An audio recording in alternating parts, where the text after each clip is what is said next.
This is Warren Vanderhill with Dr. Mortin Roth. This is tape number 4 of the Muncie Jewish Oral History Project. I'm speaking with Dr. Roth in his condominium here in Muncie, Indiana. Dr. Roth, I wonder if you could begin by giving me some reflections about your parents, and if you want to comment as well on your grandparents, because I know during our preliminary conversation that you mentioned that it was indeed your grandparents who had come to this country from the old country, and that you did not have a lot of knowledge about grandparents. But if you want to bring them into the conversation about your parents, that's fine, but I would like to have you comment specifically on your parents and their life in this country, and ultimately what they did when they came to Muncie. Okay, first of all, in regard to my mother and father, both were born in the United States. My father in Newport, Kentucky. My mother in Muncie. Lived her life here and died here. As far as my grandparents is concerned, as we discussed earlier before we taped this, my paternal grandparents, Sam and Fanny Schwartz.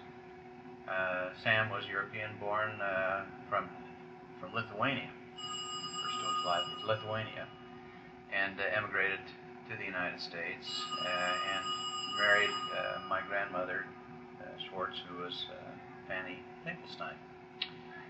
I am not clear at all as to where they met. I do know that my grandfather Schwartz started as a peddler of shoestrings and shoelaces and sundry items until he was able to garner enough funds to open a shoe store, and came to Muncie, Indiana, just before the turn of the century during the gas boom, and started in the shoe business here. My father's parents were, as I said, from the Cincinnati area, after both of them were European-born, Osias Roth and Jetta Roth, and Austria-Hungary was their origin, and eventually settled in the Cincinnati area. The home was eventually Newport, Kentucky, across the river from Cincinnati. My grandfather Roth was in the clothing manufacturing business. I'm also not too clear as to how my father found his way to Muncie, except that, as I recall, his telling me he had been traveling on the road and had called upon my grandfather in some manner, or had met my grandfather in some way when he was traveling through Muncie, and in turn met and married my mother, whose name is Bessie Schwartz. As far as my early recollections of my parents is concerned, they always seemed to have a considerable financial struggle. My father worked for my grandfather Schwartz as a shoe clerk and, more or less, manager of his shoe store here. The remuneration was none too good. My mother essentially never worked except in her home. She and her mother were fastidious housekeepers. I have fond recollections of that, to the point that it made living at home in a way burdensome because of upsetting in any manner the order of the house. If anything was out of place, it was really a bit of a problem. And she and my grandmother both gained a reputation in the community, the Jewish community anyway, as probably having the cleanest houses around. I think my father, though he was extremely well-liked in this community, a very generous man, a very warm person, much more so in that respect than what my mother was.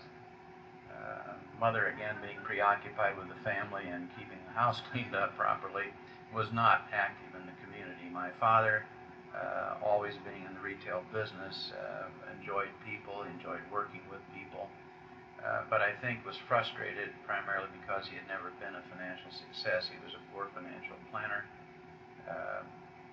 He did not lack intelligence as far as that was concerned. He certainly was a person that knew what hard work was and long hours, and never objected to that, but he never seemed to particularly get ahead in that manner. Is that part of a community where Would you say, from your perspective, the majority of the Jews succeeded well economically? Yeah, percentage-wise, yes, definitely so. And I think that probably was one of the reasons why he was so terribly frustrated. He had a younger brother who came here and started in the women's ready-to-wear business, became quite successful. And it was through, his name was George Roth, and George was very successful in the ready-to-wear business for many years here before he died. And during the Depression years, came to my father's rescue many times over. I can recall there were many times that we did not, because of income, probably didn't have enough food on the shelf or enough coal to keep the house warm. And my Uncle George would send the necessary funds. There were always certain strings that were attached to it, I'm sure, and this was very belittling to my father that he had to accept this kind of charity, but it became necessary. And it bothered my mother considerably because he had to accept this. My grandfather, Schwartz, had been, as I said earlier, a reasonably successful merchant during the Depression, lost most everything, and had a very difficult time ever trying to regain his posture financially. He never really did in his lifetime. And eventually, as a matter of fact, my dad went to work for my Uncle George. Now his work life after leaving my grandfather's shoe store was next during my, I would say during my junior high school and high school days, and later on when I was in college, was in the jewelry business. He had been asked to go to work for a cousin of his who came to Muncie and set up a jewelry store, a man named Lawson Jaffe. Lawson set up a jewelry business here, and all was in partnership with Mortin Stant, who others have probably spoken to you about. Mort was the one who was one of the instigators of Green Hills Country Club. Mort Stant also was a cousin of mine on my father's side, so there's this interrelationship there. Interlocking directors. Yeah, I suppose. So Dad worked for Lawson Jaffe for quite a number of years.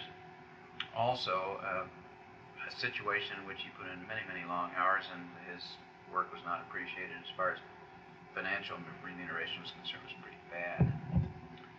And he later then went after, I believe it was after I'd gone into service, he then left Lawson Jaffe, and because my Uncle George, the one I spoke of earlier, asked him to come into business with him. He was at a stage where he wanted to retire, move to Florida, though he was younger than my dad. And he asked Dad to come into the business with him, and then he did retire, moved to Florida, and my dad managed his business for him until his death. And after he died, he had made arrangements, supposedly, and it was all oral, evidently, that my father would be left at the store or left a good financial interest in the store. As it turns out, his wife, my Aunt Vanette, had different ideas, and as it turned out, my dad ended up with nothing out of the whole thing. I think she finally made a financial settlement, which was very paltry, and that was pretty much the end of it as far as Dad was concerned. He was at that time in his late 50s, perhaps early 60s, not in very good health. He had smoked himself to death.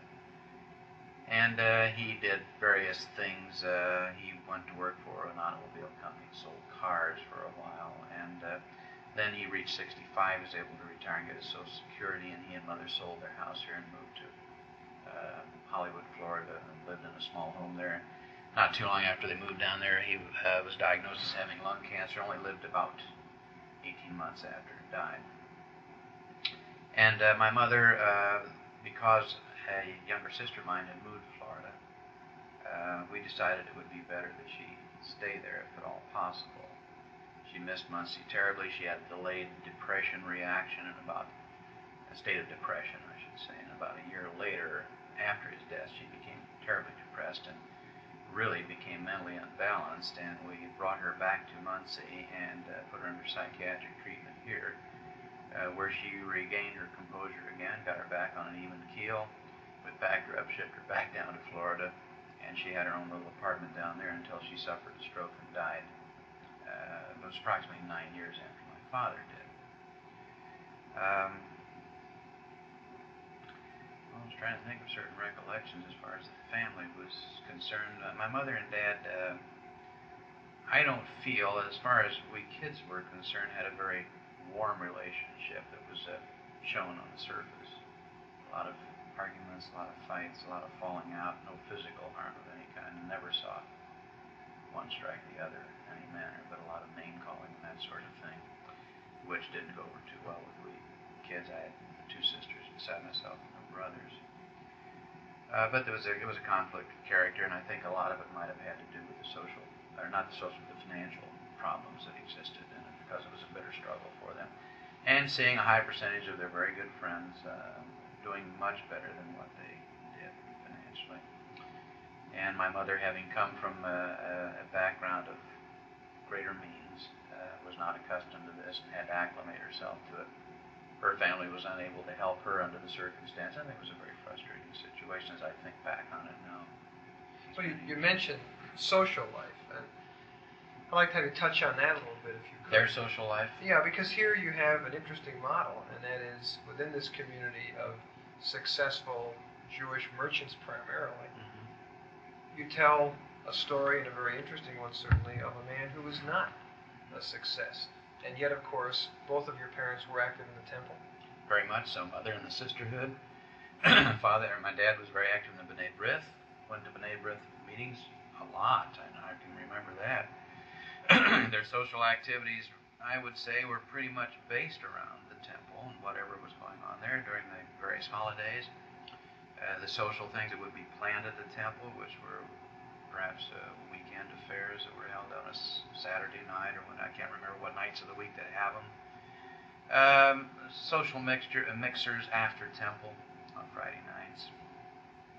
And then the other social aspects, I would say, existed for them in going to each other's homes.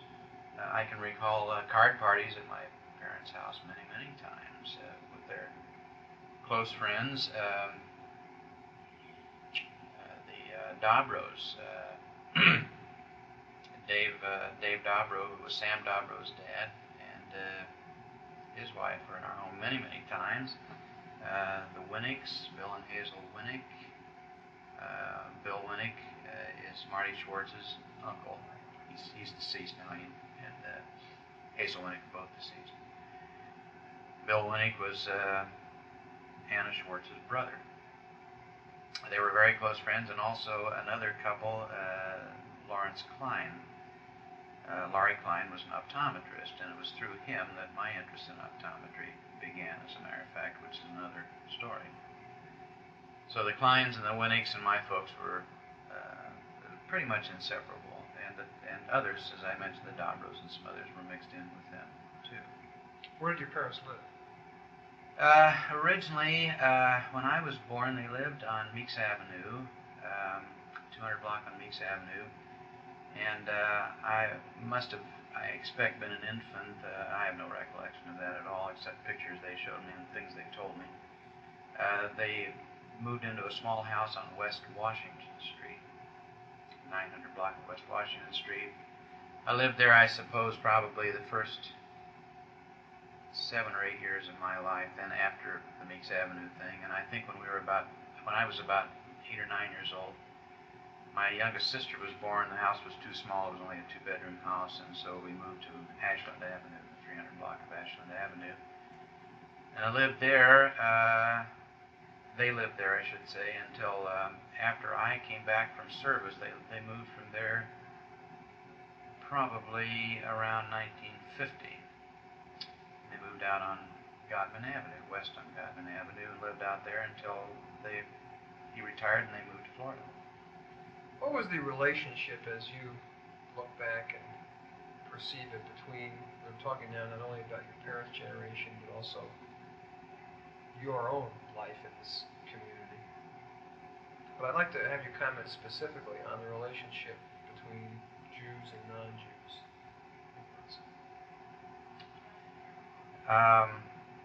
As far back as I can remember, you mean as far as their generation and my generation? And then bring it up. I can remember being told by my grandfather, Schwartz, because he was pretty much the historian because of his background here in the community, about incidents that had happened to him, talking about the days of the Ku Klux Klan here. I don't remember any of that at all. Never was faced with it in any manner, but he spoke of, and my father spoke of, seeing the parades down Walnut Street and certain people that they knew who were Ku Klux Klan members and very strong in it. A man named Biemendorfer was very active within the Muncie community in the Ku Klux Klan. I remember that name in particular. They became, as a matter of fact, we became neighbors of theirs when we moved on Ashland Avenue. They lived a block away from us, but I can remember my dad talking, or my grandfather talking about him, and my dad talking about him. A lot of complaining. I think, as I reflect back on it, Warren, I think a certain amount of it was brought on by probably actions of their own. I think any group, my personal feeling would be any group is suspicious of a smaller group, a minority group, and the minority group makes them suspicious because they have to remain close and intact, I suppose, in a manner of self-preservation. I think one thing breeds the other. Maybe I'm not explaining that too well. I always had this feeling that I can think of my grandmother Schwartz rarely ever saying anything kind. She was never a particularly kind person. Never anything kind about anybody around her, with the exception of her own family, and her compliments about them were few and far between. But any non-Jew was really an outsider. She had nothing kind to say about them at all, and not too many in the Jewish community she did either. I think this was possibly her nature. Well, a person with that kind of an attitude, of course, would be not particularly liked by the non-Jews. It sticks out all over her. I think this was a thorn in my grandfather's side. He was, as I said, well respected in this community. I have a neighbor down the hall here, Bertha Spurgeon, as a matter of fact, that still talks endearingly of my grandfather and grandmother Schwartz. She's of an age she can remember. She got her wedding shoes from my grandfather, and she remembers, and because she did, the Spurgeon family was well known in the community, and because she did, my grandfather and grandmother were invited to the wedding. There's never a time that we're with Bertha and she's relating things, but she talks about my grandfather Schwartz breaking into tears as she came down the aisle. He was so moved by this whole thing. But he was, as far as I know, to this day, my grandfather Schwartz was dearly loved by the people in this community. I never heard him particularly talk about being an outcast or being disliked by the non-Jews of the community. My father never talked particularly in that manner. My mother took a little more after my grandmother Schwartz, I think, in that regard. Maybe they weren't. I don't know. Maybe they weren't intelligent enough to understand it or to sense it. But from them, from the male side of my family, my grandfather and my dad, I suppose I became the kind of a person that was not out looking for trouble, and possibly didn't run into it as far as anti-Semitism was concerned to any great extent. I really never did. I never had too much of this feeling. Sherm Ziegler and I have talked about this a number of times. His feeling is not the same as mine about that. I don't know how Marty feels about it. I think Marty feels a little bit more like I feel about it. I don't know that Marty was particularly faced with too much anti-Semitism locally. If so, he's never expressed it to me. Particularly in an overt fashion. Yes. This was never really thrown in your face by fellow students at school. When you're at Central High School, you didn't feel that there was anti-Semitism? No, and when I was, as a matter of fact, when I was a kid in grade school, it was common, everybody took Bible study in grade school. And it was sponsored by the YMCA in Muncie, YMCA Bible study, and I can't remember which day of the week. And the secretary of the YMCA, a little fellow named H.A. Pettyjohn, who was a pillar of this community, taught the lessons in school, and my parents were a little bit concerned about this, as to whether I should be studying the New Testament. And I always got great marks in it whenever they had the examination, and I won free trips to Camp Crosley, the Boy Scout and the YMCA camp here. And they just thought that was terrific. They were a little bit dubious about it at first, but 3 years in a row I won a free week to Camp Crosley when I was in Emerson School, as a matter of fact, and my folks were so poor at that time that my uncle, George, saw to it if I won the first week, he would pay for the second week for me because it was $7 a week to go to camp for a whole week at that time. So, yeah, the 3 years in a row I did that. So that sort of thing never bothered me in particular. I was very active in scouting. Matter of fact, I was the first Boy Scout in Delaware County the Cub Scout program started when I was of Cub Scout age. It was a brand new thing. And I first started in as a 9-year-old in Cub Scouting, went all the way through Cub Scouting. The various ranks were available up to the highest rank, which is called a Lion Cub Scout. And then went into Boy Scouting and went through the ranks and became an Eagle Scout. And I was the first Scout in Delaware County, as a matter of fact. It had started as a Cub and gone through and became an Eagle Scout. My father was always very proud of that particular fact. When I was 14, I was an Eagle Scout. I never ran into any problems there that stick in my memory at all as having any problems. When I was in high school, there were boys and girls social clubs, and there was a boys club here. There was the Triangle Club, the TMC Club. Another one was called the Boys Club, TBC. The club was started by relatives of, I think they were second generation Ball brothers. The second generation of the Ball brothers organized the Boys Club along with several others before my time. And I was the first Jewish boy that was ever invited in to TBC, which my folks thought was a wonderful thing too. I wasn't establishing any new records, but I guess because I wasn't going out and running into any particular problems or looking for trouble, I was essentially accepted. I can remember one incident with a very close friend, a neighbor boy, a good friend of mine. We got into a spat about something, and he, first and only time I think I can remember, called me a dirty Jew because he didn't know what else to call me. I don't think he even knew what he meant when he said it. I think we were kids probably in junior high school. And we got into a physical fight, and he knew of no other way because I was, I think, getting the best of him made him mad. He called me a dirty Jew, and from that time on we were good friends. We never had any more problems about that. I was trying to think of any other problems or barriers. Yes, I ran into one thing I can remember. When I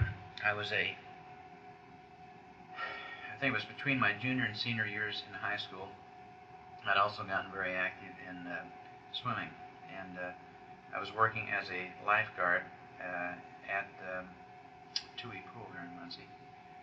And the country club ran into some problems. They couldn't get anybody to take care of their pool, and they needed a lifeguard, and they came to Tui Pool, and there were 3 of us working together there as lifeguards, and they said the job was open.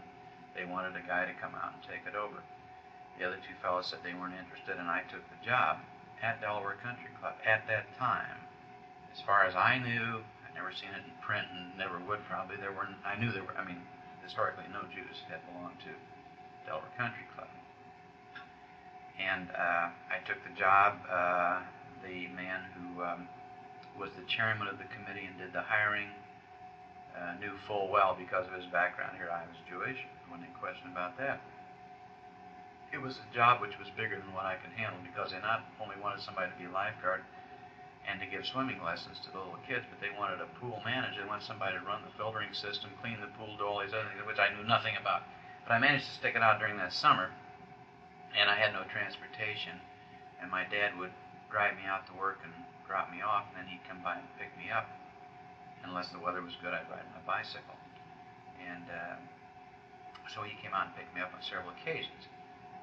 I got a call from this man who was chairman of the committee to come to see him at his office. He was an attorney here in town.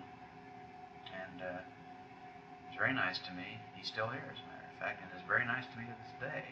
And he called me and he said, "We've had a complaint."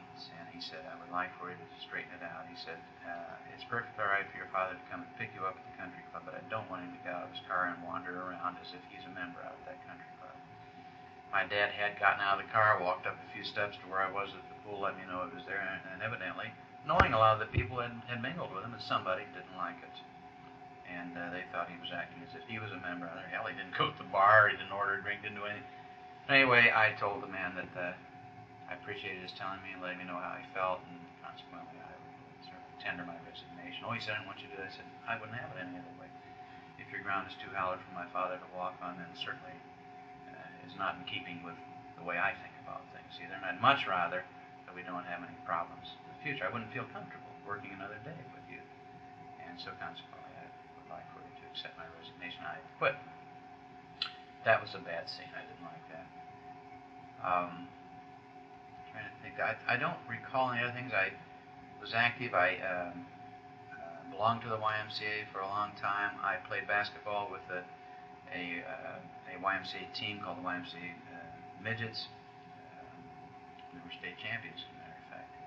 I was manager also of the Muncie Central Bearcats in my junior and senior years. I had suffered an injury to an ankle. I was, as a sophomore, had played with the Bearcats second team, and during my the summer between my sophomore and junior years, I tore up an ankle badly and was not able to play anymore. So I was the manager of the team. Never any problems there that I can recall at all. The time I was in TBC, never ran into any particular problems. I was trying to recall if there were. Yes, there was one other Jewish fellow who belonged to TBC and came in not too long after I did, who was a cousin of Sherman Ziegler, Sanford Ziegler, who was a classmate of mine in high school and was killed in service. And we called him Sonny, and Sonny was extremely well liked. He was vice president of the senior class. I always felt that I was socially accepted at that age level.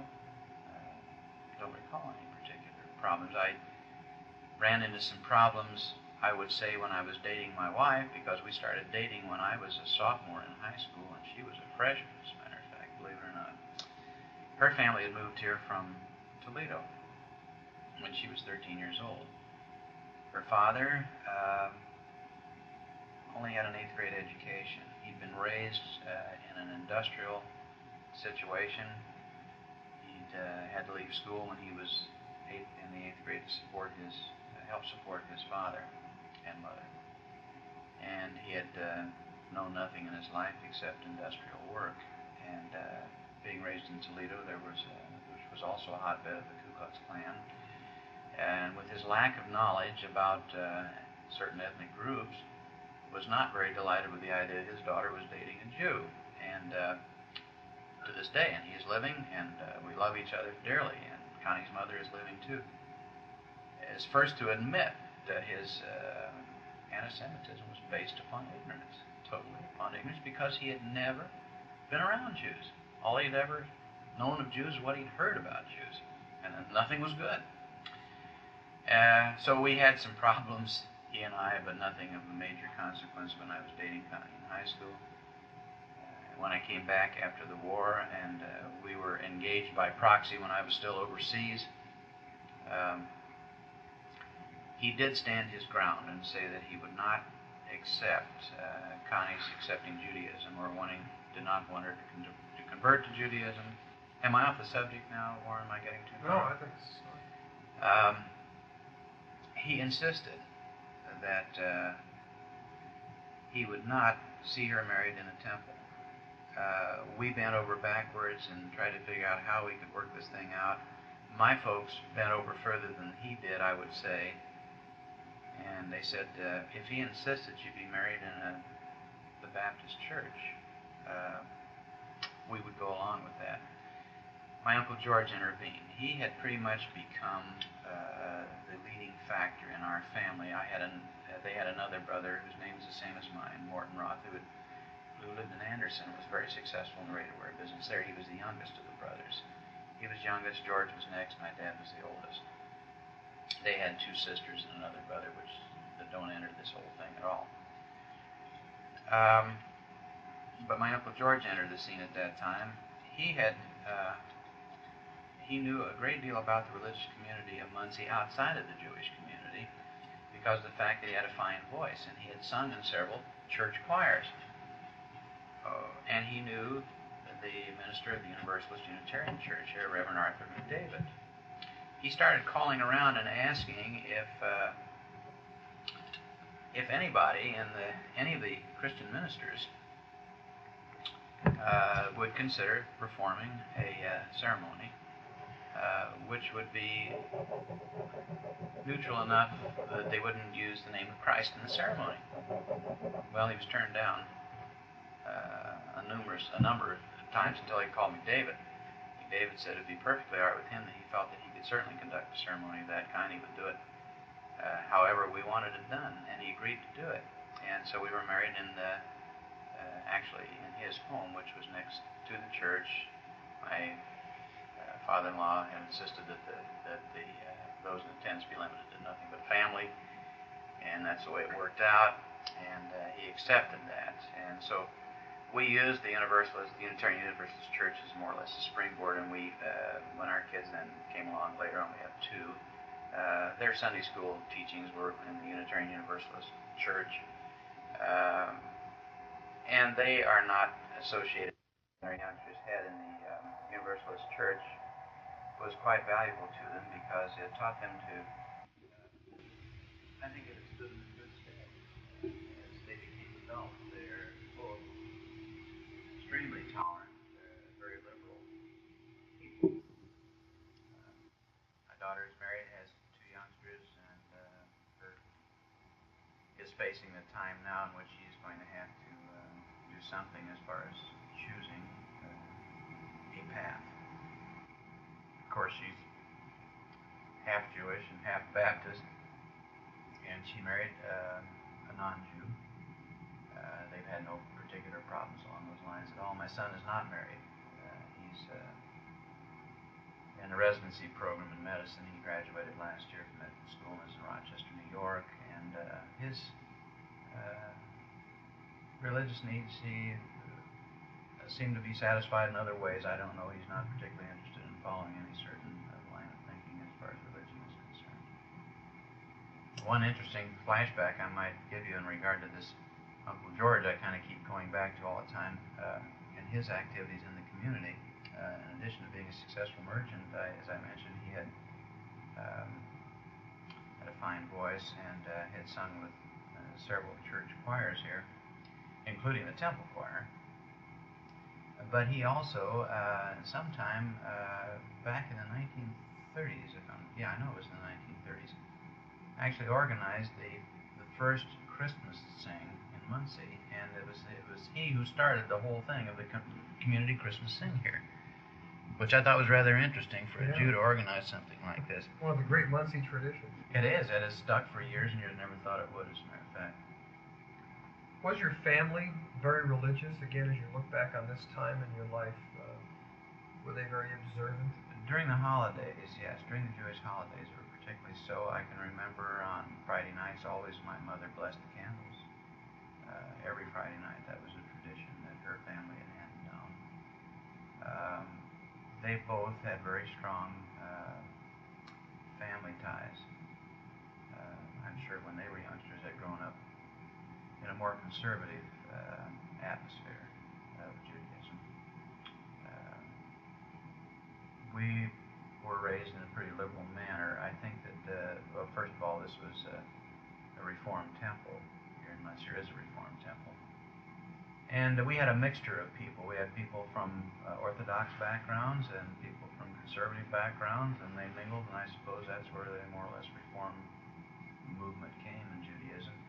I did go to Sunday school. It was always a battle, of course, to try to keep the temple going because we relied on, as you've probably been told, on student rabbis from HUC. I think at only one time that I can remember did we have a full-time rabbi here, and I can't recall what his name is. Did anybody mention that to you, Burl, or anyone? They may have, but they did mention that there were brief periods when they had a full-time rabbi, but they thought that it worked out much better with the student rabbis from Hebrew Union. Yeah, it seemed to work out that way better. So it was hard for them to keep it together that way, and the younger adults in the community would act as Sunday school teachers. I can remember Mort Pazel, as a matter of fact, teaching Sunday school, and I think Herb taught some. And I made many good friends, or already had them as friends, and we went to Sunday school, and I was confirmed at the temple. But again, as far as any real deep religious conviction transcriptions is concerned, being taught to us. I don't think that was the case. At least it didn't come off that way to me. But the High Holy Days, yes, it was a very important thing. It was a very, to me, it was a warm thing because it was a family thing. Talking with this elderly aunt of mine last Saturday, as a matter of fact, she said, I get depressed rarely, but she said it's only during the holidays that I get depressed because there's no family left anymore. She's outlived them all. She's near 90 years of age now, and her husband is too. So our family, the Roth family particularly, was very closely knit, and during Passover, it was a very big deal that we always had to have the celebration as the grandparents were there on both sides of the family, and so I have very fond recollections of those times, a lot of enjoyment, and yet I took it very seriously. I can remember sitting in temple hours on end and wondering when the service were going to be over as a kid. And but however, after Connie and I were married, we had problems because my parents lived here in town, her parents lived in town. My parents wanted to influence us. Her parents never really did, but by their silence, I think they did. And there came a time when it became apparent to me through my wife that I was going to have to sever the umbilical cord with my family. And one of the things that was involved was a severance from the temple. Along with that, I had to finally get to where I would show my own independence. And I think along those lines, I had dropped Judaism as a result of that. I received some comment from some of the Jewish members of the community in an offhanded manner as to why didn't I stick with the temple? Why wasn't I active in it? We did belong to Green Hills Country Club. I felt that was one thing that I could do, but it was only a brief exposure. I suppose I was more involved with it when I first came back to Muncie. I had, to go back a little ways again, after I graduated from high school, I again was in a financial situation. I had no money, and this was in 1941. I had thought that I might go to Ball State. I didn't know exactly what I wanted to do. My dad had made it very plain to me that he did not have the means to send me to college. I had not saved any money, even though I had worked from the time I was 12 years old on Saturdays and so forth in my grandfather's shoe store. I never accumulated any money.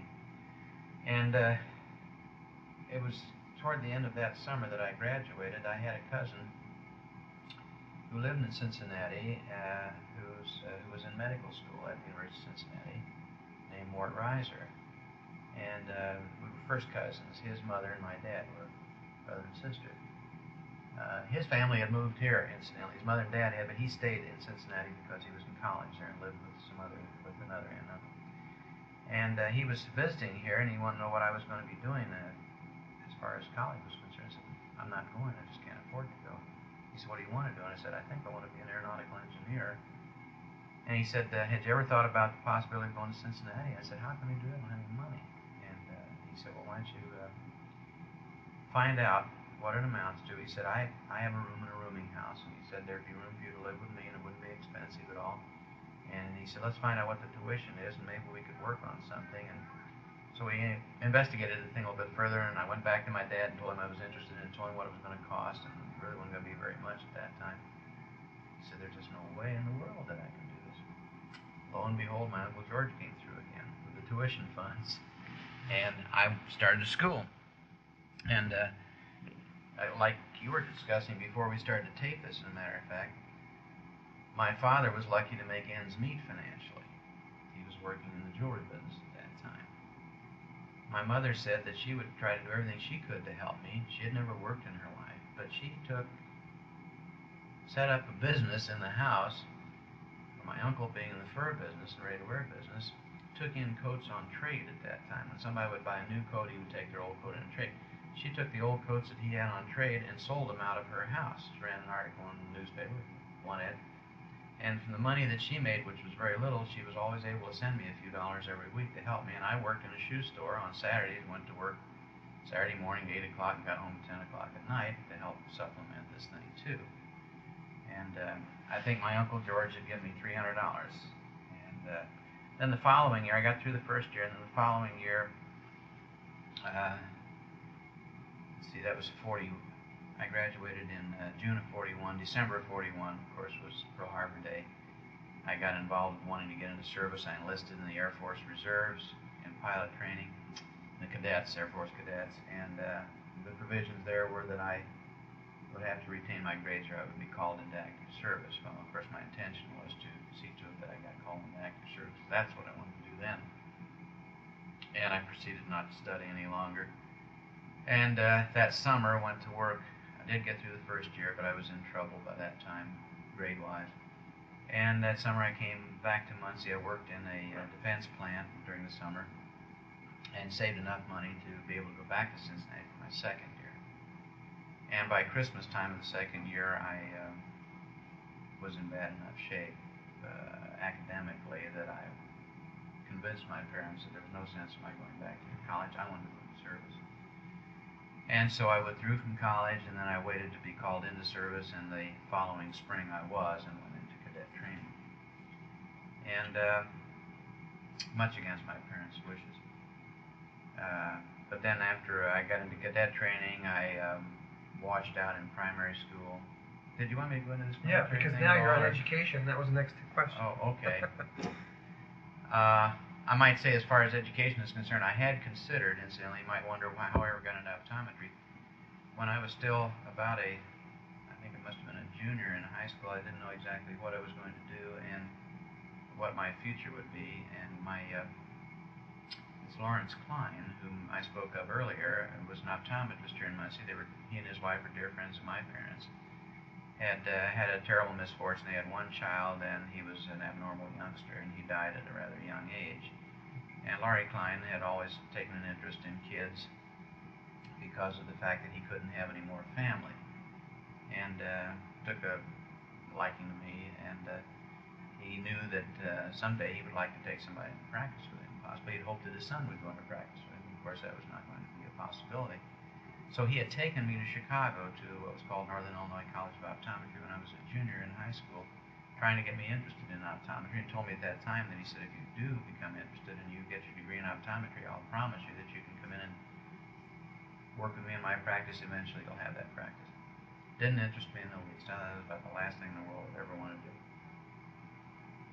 So after going into service and watching out of the Air Force, went from there to combat engineers. It's kind of a Shanghai arrangement.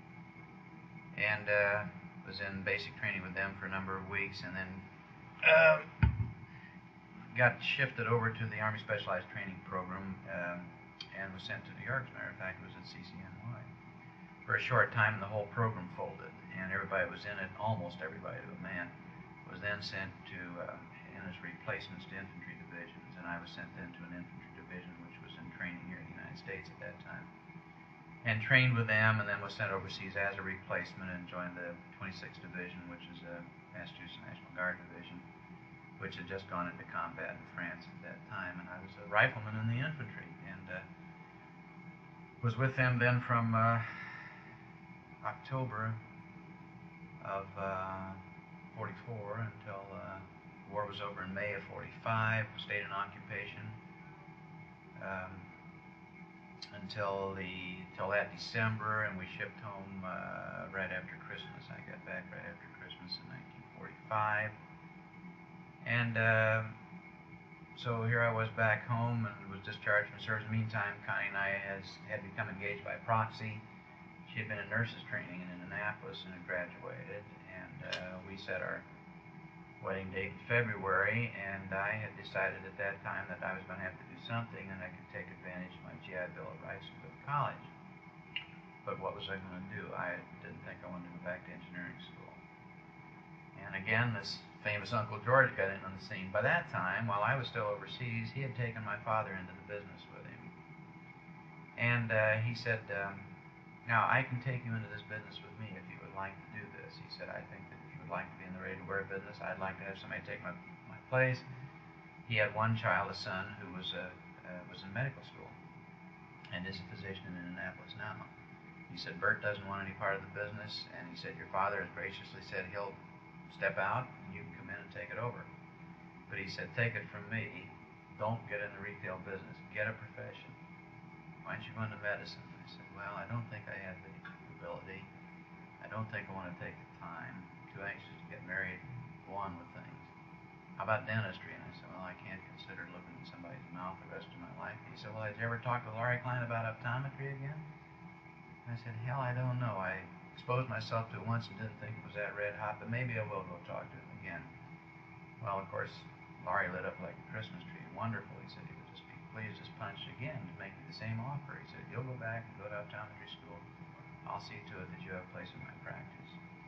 So I needed a few credits to make up. I investigated Northern Illinois and Chicago, found out what was needed. Some of the credits that I had gotten, the basic credits that I got in engineering school, going along in the math and science line, which would fit into optometry, was all right. And I needed some other credits. I needed psychology credit, English credits, things like this, so, and some chemistry. So I took that at Ball State for a quarter and picked those up and went to Chicago and went on an accelerated program. And at that time, optometry's requirements were only 4 academic years. And I went winter and summer and got my degree then in August of 1948. And that was May of 48. In August of 48, I received my license and started practicing with Laurie Klein. So that's how you happened to make the connection with Muncie. Yeah.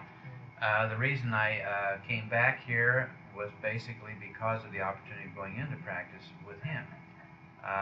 We had become, Connie and I, of course, married then, and she had worked at the college where I was. This was this Northern Illinois College of Optometry. It's now called Illinois College of Optometry, and had worked as a school nurse.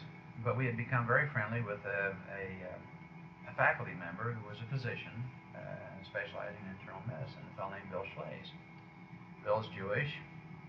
He had taken a liking to us, he and his wife, and we had some good heart-to-heart talks, and Bill said, if you want to stay in the Chicago area, he said, I can arrange for you to get into a practice without any particular problem at all, but he said, I think you'd make the biggest mistake of your life. He said, I think you're better off to go back to a small community like Muncie where you're well-known, be a big fish in a small pond. He said, I think you get swallowed up in the Chicago area being in practice. I'm glad that I listened to what he said and did come back here. Although the arrangements that I had with Laurie did not turn out as I had hoped that they would. Within about 18 months, I knew the handwriting was on the wall, that almost the day I walked in, he sort of walked out. He took the lion's share of the income, and I did the work. And he got to do the thing he wanted to do the most. He was very much interested in juvenile delinquency. And he spent most of his time working with the juvenile department of the Muncie Police Department. He'd go over there and just spend hours with the fellow who was in charge of this thing and trying to help kids who were in trouble, out of trouble. He devoted his life to it and spent a lot of time, a lot of money on the thing. And he even got the B'nai B'rith interested in it here to the point that they set up a fund. I am almost sure it's in existence to this day. Wayward kids that happen to go through Muncie and need any financial assistance, they still help. As far as I know, it's still in existence. He was the one that instigated that program. But anyway, I left him then and went into practice on my own, and have been in practice for almost 31 years now. So that's how I got into the optometry situation. How about organizations within the community that you've been interested in? What sorts of things have you done as far as community participation is concerned? Well, I was interested in joining JCs for a very short period of time. Didn't like it too terribly well. I belonged to the Lions Club for a number of years. And dropped out of that because I couldn't be as active in it as I felt was necessary to really, in this particular club anyway, to justify my being a member. I was in Lions Club maybe 8 or 10 years. Still retained my interest in the YMCA and served on the board of the YMCA for 6 years and was chairman of the membership drive 1 year. Oh yeah, AMVETS. Thank you, Derek. Yeah, I was active from the room. Yeah, I was active in AMVETS and was a finance officer with him at the time that Herb Pazel was a post from Andrews, as a matter of fact. So another place in which, of course, there were no problems that were involved. I did run into a couple of problems, I think, when I was in service. Nothing of a violent nature or a physical nature, but verbal type of situation, comments that were dropped about Jews as non-combatants and so forth. And I could argue that point, having been through the Battle of the Bulge and lugging an M1 rifle around, I knew what it was, and it had some very close friends who were Jewish who were killed alongside me in service and wounded. And so, sure, there were Jews who were non-combatants, but there also were Christians who were non-combatants. So, trying to think of any you other. mentioned Rotary a few moments ago. Yeah, I've been in Rotary now for about 4 or 5 years. I mean, that's the organization in Muncie, according to the Lynds and other scholars. I suppose. I've enjoyed Rotary, and I guess I suppose by certain standards it means that you've gotten in with a group of people where you're respected, and they're essentially the leaders in the community, depending on whose standard you go by. Obviously not the only Jew in Rotary Club, because Marty Schwartz and Sherm Ziegler are both members of Rotary Club. But I have enjoyed that. It's essentially a non-working club. That you don't go out and raise funds by soliciting from door to door and sell a light bulb and things of this kind. And it's been a very interesting thing for me. I enjoy it, and I think I'll certainly continue to be a member of the Rotary Club as long as I can. No, I don't reflect that.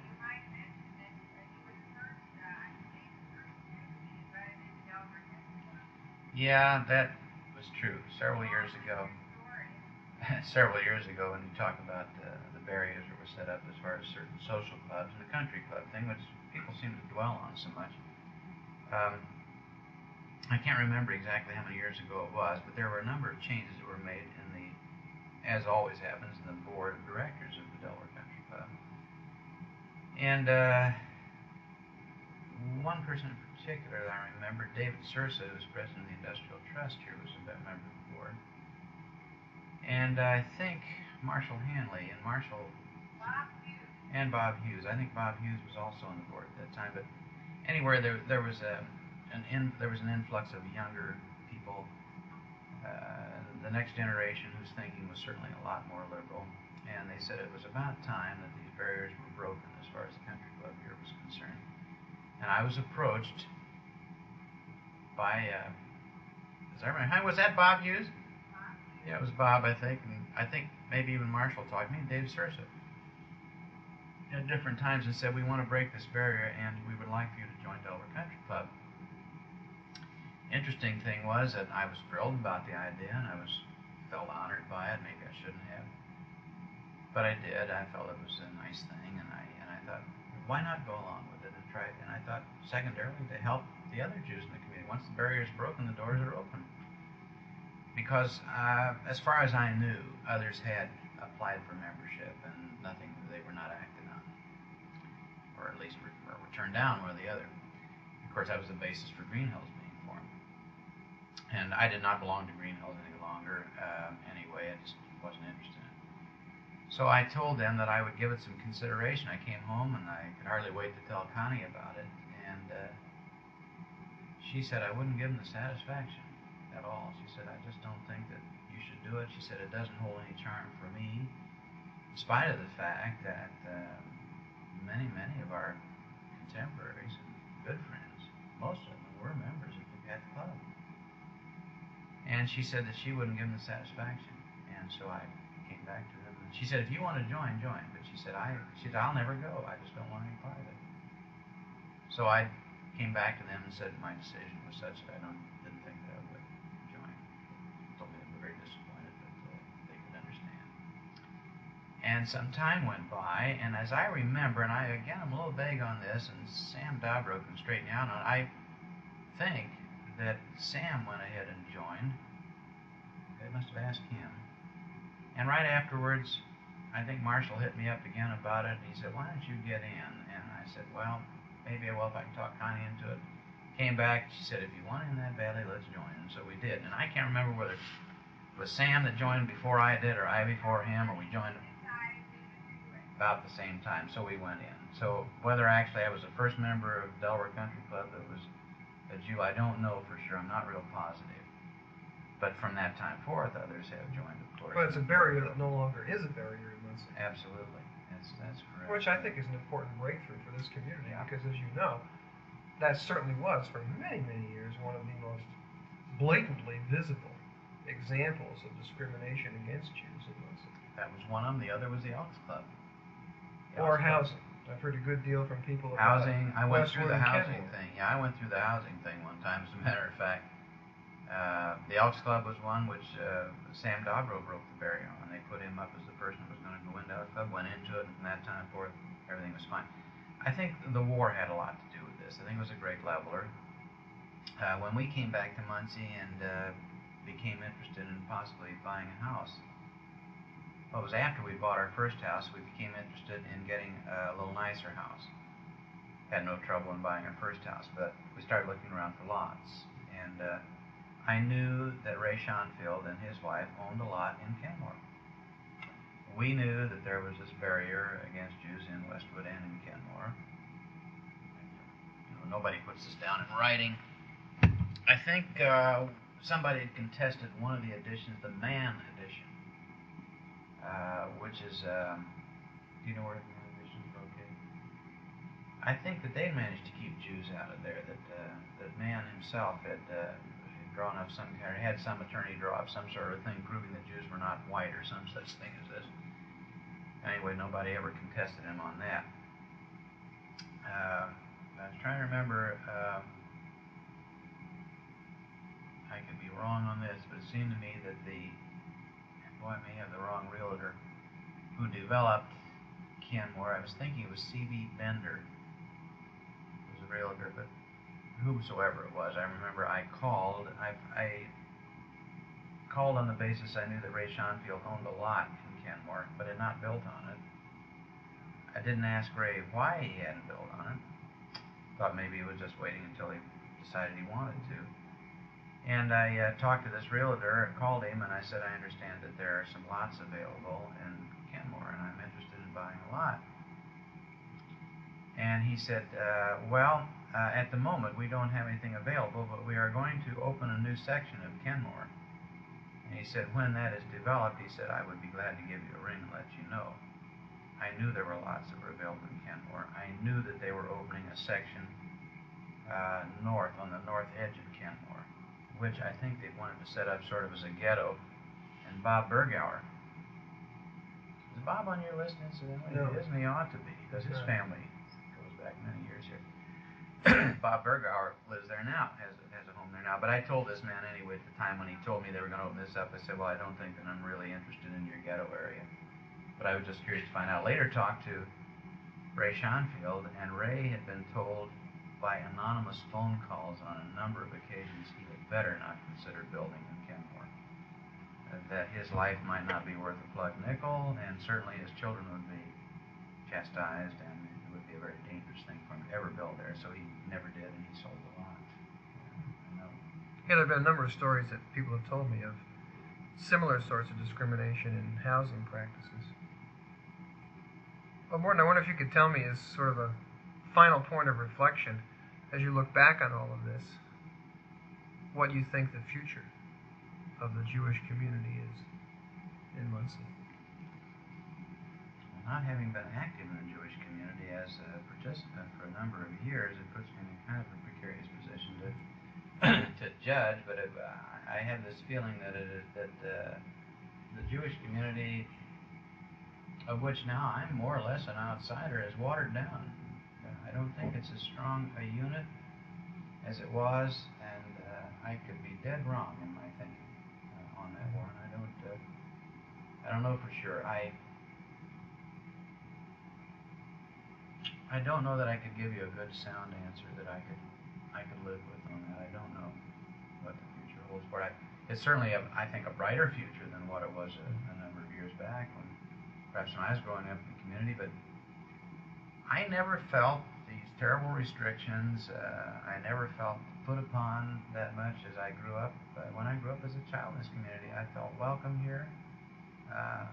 Muncie will always be home to me. I came back to it after I graduated from school. I came back when I got out of service.